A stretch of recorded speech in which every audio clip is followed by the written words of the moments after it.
My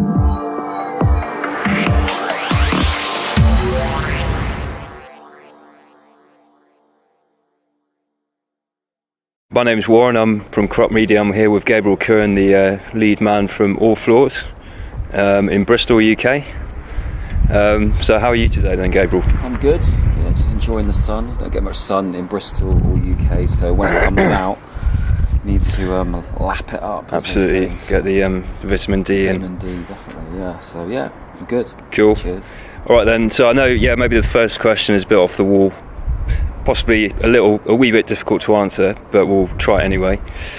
So for people out there who are not that familiar with your sound with the project, so describe ALLFLAWS for us. What's the philosophy behind the project?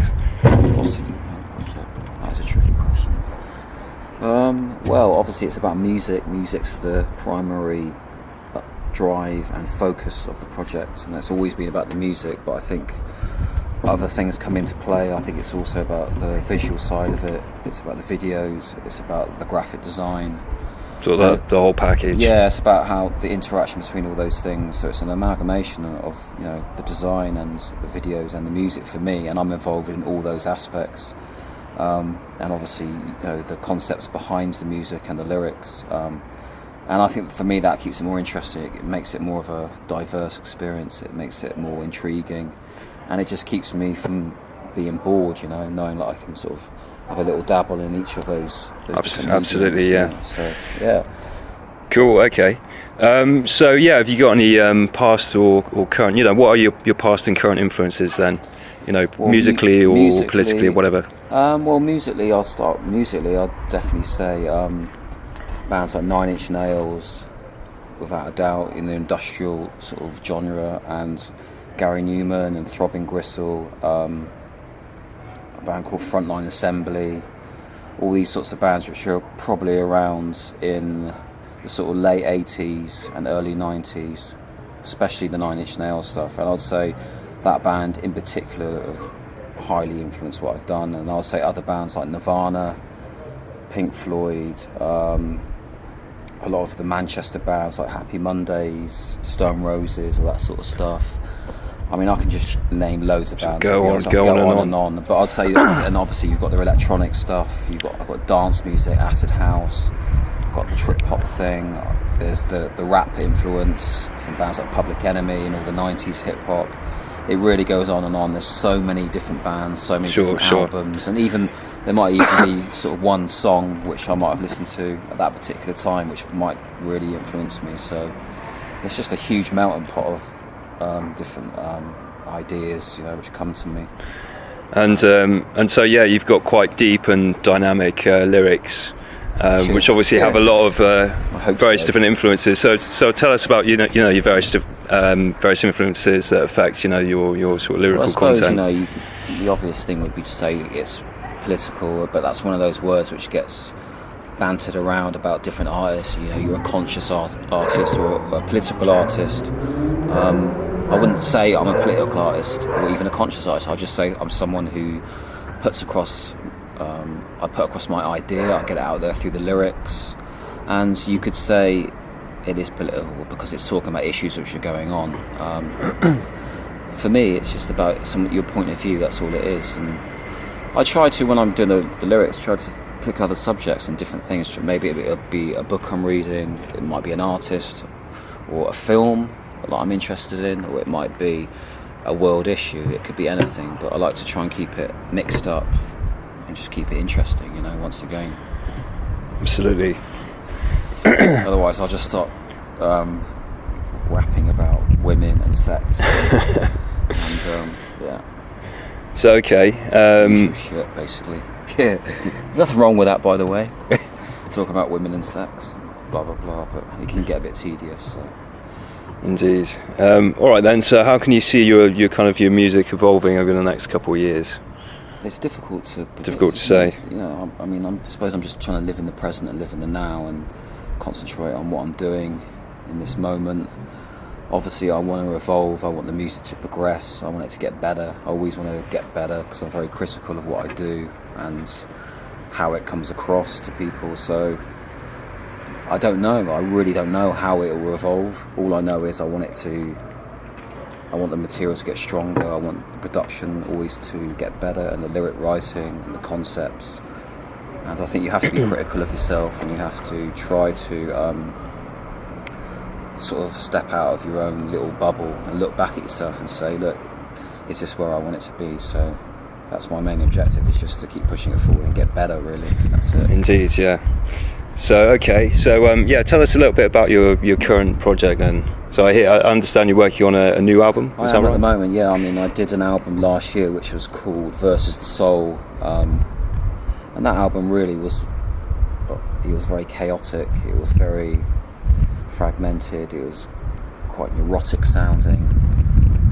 You could even call it schizophrenic in a lot of ways. It was a certain texture and it was a certain tonality. It was very frenetic and quite difficult to listen to. And I think for me now it's about getting away from that album, trying to do something different. So that's what I'm working on now. I'm working on an album which is in a way opposing what I was doing before. It's a lot more soulful, I would say. It's still dark, it still has that continuous thread going through all my music with the fact that it's dark, but I'll say this stuff is trying to concentrate more on melody and things working together, synchronicity and things sounding maybe beautiful in parts, which is not always easy. So it's more kind of an easy listening experience.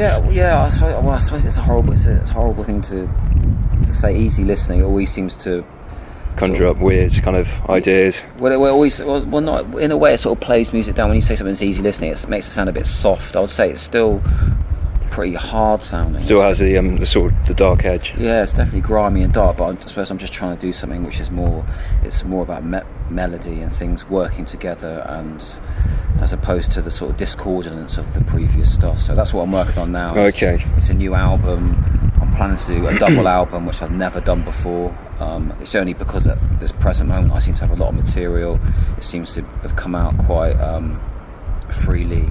Doesn't sound too contrived, so I'm just like, fuck it, just put a double album out there. So, and is there a kind of overarching concept behind the album? Like a not at the moment. I think at the moment I'm just working at the music, and I'm just thinking, try to be impulsive and spontaneous and let it come out, not thinking about it too much, not trying to put too many restraints on it. All I know is I want it to sort of come across in a more of a melodic way, in a dark sort of melodic way, and that's it. And I've just gone off with it, really, and I've obviously had to put some restraints on it, otherwise it won't sit together right. But I just have to see what happens, really, I suppose.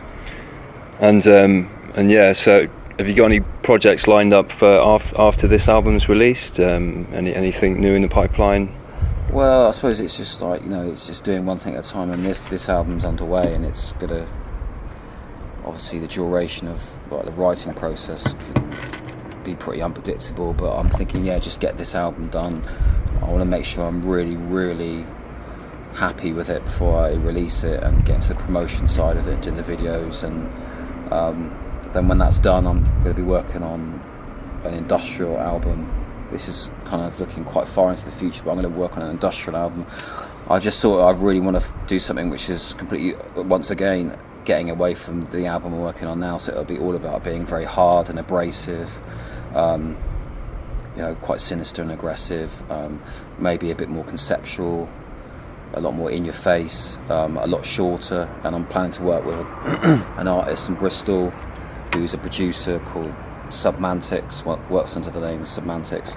So work with that producer, because I haven't worked with anyone before for a long time, and I thought it'd be nice to collaborate. So I've sort of put that idea out there, and that's in the pipeline for the future. Yeah. So okay. Yeah. So I was going to ask you about future collaborations. So you're collaborating with this guy who's running the Submantics project. Is there anybody else that you would want to sort of collaborate with, either in Bristol or just in general?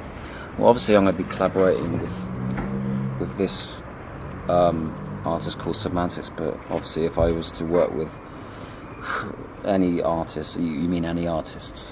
Yeah. So Planet you know, I Earth. suppose who? Yeah. Just it's a very kind of open-ended question, really. So you know, if you had a couple Lady of artists, Gaga, probably. okay, No, I'm joking. I'll spin her projects around slightly. Yeah. You mentioned Nine Inch Nails. Well, if I could, yeah. so- I mean, obviously, you know, these people, they're pioneers. To me, they're pioneers of certain music, and they're highly talented and unique people. So, I mean, it'd be amazing to work with someone like Trent Reznor. Definitely, out of all the people, I'd say him, because I think he's an incredible producer, incredible songwriter. He's a multi-talented guy, and he's a real visionary. I think he's really cutting edge, and I think you never know, if I sort my my shit out, you know, you might get the call. You never know. You know. So, Okay, fair dues. So yeah, I suppose tell us a little bit about your sort of creative process. You know, how, you know, when you're making a song, you know, is there a creative process, or what you mean, sort of how would you music define or the it? lyrics? Or? Yeah. So is there, you know, do you have to sort of get yourself in the right sort of mood, or, you know, you first have to be inspired, or? It's a tricky one, tricky because one. it goes through phases. Sometimes I feel really uninspired. I think I need things to happen in my life. I really need to have some sort of extreme emotion, you know, extreme happiness or extreme anger or frustration to sort of fuel what I'm doing. And I find if I've got that, it will give me the incentive to go in right.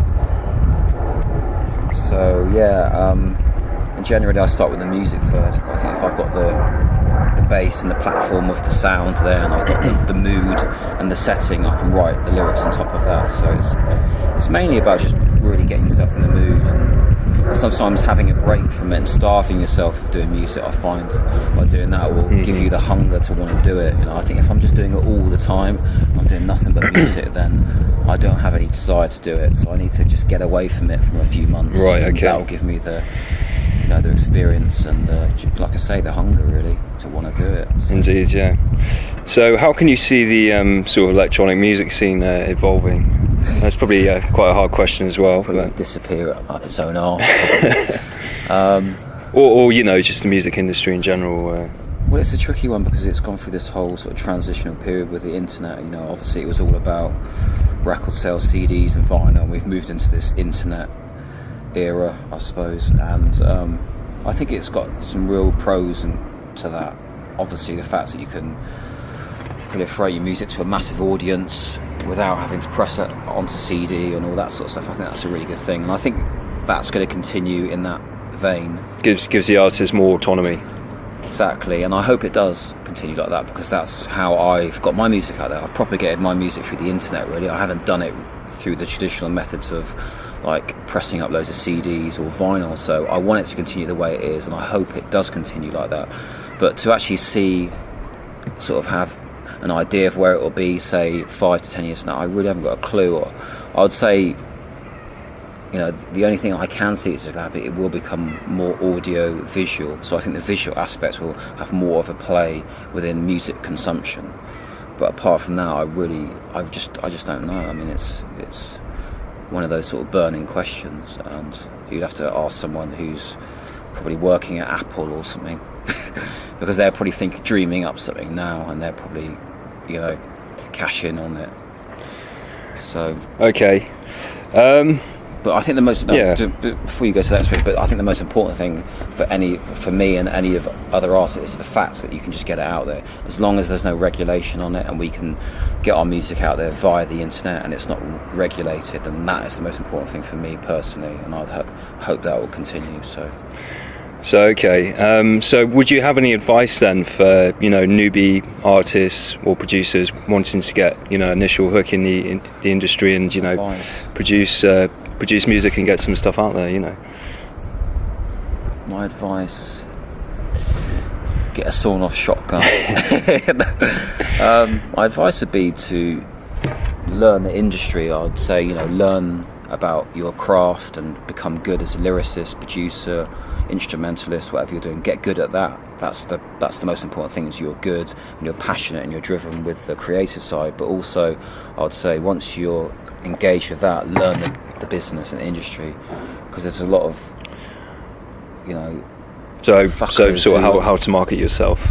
Exactly. Sort of because I the think- visual I aspect. think this is where a lot of artists seem to be falling short. Is they're really, really talented. You know, they're a great producer, or they're a great vocalist, or they can play the guitar like Jimi Hendrix or whatever, but they don't know how to market themselves. And I think, you know, there's no excuses now. I think we've got to take the ball by the horns and do it, and show some initiative, and, you know, be entrepreneurial, because otherwise you've just got no chance. You really have got no chance, because the multinational corporations have got a stronghold on the industry, and they're dominating it just like they've always dominated it, you know, through all the internet channels like YouTube. You go on Twitter, whatever, it's all dominated by corporations. So I think to give yourself a chance, any sort of chance, you have to learn the industry. It is as simple as that, you know. You have to, unless you get signed to a major record label. But the chances of that these days are few and far between, especially if you're doing something which is underground, a little bit abstract, a little bit off the wall. You really have to take control and be self-empowered and do it yourself, you know. It's a DIY attitude. That's what I've got, you know. Indeed, absolutely. And who the hell wants to give your power to some, you know, corporate fucking businessman, you know, who's just gonna shaft you anyway, you know. So. Indeed. All right then. So yeah, maybe this is one for the sort of the sort of technical nerds out there. But yeah, tell us about your setup, your music setup. You know, in terms of your hardware, your software. You know, what are you using at the moment? What have you used in the past? A microwave. And you're using a microwave at the moment, and a few pots of pans.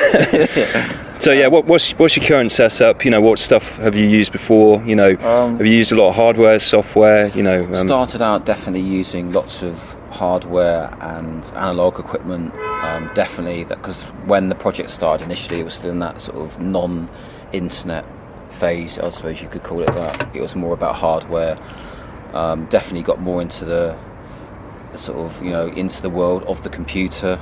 VSTs and stuff, but it's a combination. I think for me, I still think you've got to maintain this whole analog thing, because I think you do get a warmer, more organic and pure sound from that sort of recording. So I think that's really important for me to maintain that. So lots of synthesizers, analog stuff combined with soft synths. Often get lots of guitarists in or instrumentalists in for particular parts. Studio's basically just a dark, foreboding cave, underground bunker. It's completely bomb-proof, so when the apocalypse comes, I can hide away. And it's got a little chamber where I can lock women away as well. I thought, can you edit that bit out?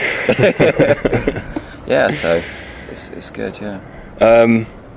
So what sequencer do you use? What's your sort of music sequencing platform? Ableton, Cubase, Logic? Ableton. So Ableton Live. And started initially on Logic, but then went to Ableton. I think Ableton's, for me, better because I think it's a little bit more user friendly and it allows more of a free flow of ideas. You know, you can actually brainstorm ideas very quickly, get loops going. Right. Okay. Get recording vocals straight in there with, and it's a very good way to transform a quick idea into something, and then you can just move forward. And I guess, you know, I suppose there's the sort of live aspect as well. You know, taking your rig live. Yeah, you can. You know, that's like I say, anything you've done, like you've done a mix down of a song, you can initially just take it live. You have it on the, you know, all the sounds there. On, you know, I'm not really very technical, but I'd say for anyone starting out, I'd say Ableton.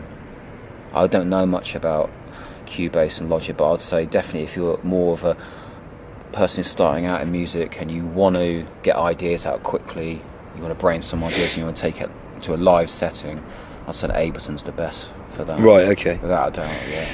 All right then. So yeah, moving on to more sort of general things. So yeah, obviously we're here in Bristol. So yeah, tell us a little bit about your hometown, or maybe it's not your hometown. You're here. Oh, I've been here since, how long have I been here? 2000 really. I've been here. So yeah, probably that's good 14 years. Yeah. Hell. Yeah, Bristol's an amazing place. I moved here primarily because I wanted to come to a city. I wanted to come to a city which was probably not London at that time, because London's really expensive and financially I was skint. So I thought Bristol was the perfect place, and obviously the music. You know, I was at the time listening to albums by Ronnie Size. I was listening to Portishead's Dummy, Tricky's Maxiquay, and Massive Attack's Mezzanine, and I knew those artists are all from Bristol. And I thought, I was actually coming to Bristol clubbing here, driving up from Wales, actually South Wales, driving up to a few clubs in Bristol, and I just thought, I've got to move here. You know, got all these bands who've come out, amazing club scene. I thought, I've just got to move here. So what's kicking with the music in Bristol at the moment then? At the moment, well, obviously you've got the sort of legacy, or the heritage, Bristol sound, the heritage, all this amazing stuff which has come out in the 90s. But I mean, you've got the dubstep thing, and I'm not a massive fan of dubstep, if you want to be honest. I'm not a huge fan, but there is a few artists I could recommend from Bristol. You've got a guy called Apple Blim, who's a dubstep producer, but it's a lot more organic, it's a lot more abstract, it's a bit more sort of weird and trippy and out there. And another guy called DJ Pinch, who's a pretty good dubstep producer. And there's always loads of bands, indie bands, punk bands, crossover bands. There's just so much stuff. There's a huge wealth of musical talent in Bristol, really. It's a great place for that. I'd advise anyone, say if you're living out in the sticks, or you're living in some town somewhere and you want to go to a city to do music or experience music, I'll definitely recommend Bristol. And I heard Bristol has been ranked as one of the best cities in the UK to live. Do you believe that? is there some truth to that? No, I think there is. I think Bristol is a good city. I suppose I'm a bit more cynical about it. I've been here for 14 years now, and anywhere after 14 years you probably think you want to go somewhere else. So I'd say it is a great city. I think maybe I've taken it for granted a lot now because I've been here for so long. It's got its good points and bad points. I'd say if you're looking at the good points, it's about the nightlife and the clubs, and it's about the creativity and about the sort of people you'll meet through that creativity. So I would say, like I said before, I really recommend it as a place to come. Excellent. I'm not sure if I'll be here forever, but for now it's great, for doing music and doing these projects. It's a good little base, let's say that. Okay, well, I wanted to keep it short and sweet today, so we'll leave it at that. So when's our next date then? Introduce me next time. Absolutely. Thanks for coming along today, Gabriel. Cheers for having me. And good luck with your projects, and I hope your next album is a massive success, and Cheers, in general. Really appreciate your time. Thanks, man. No worries. So this is Kurupt Media signing off. Cheers, man.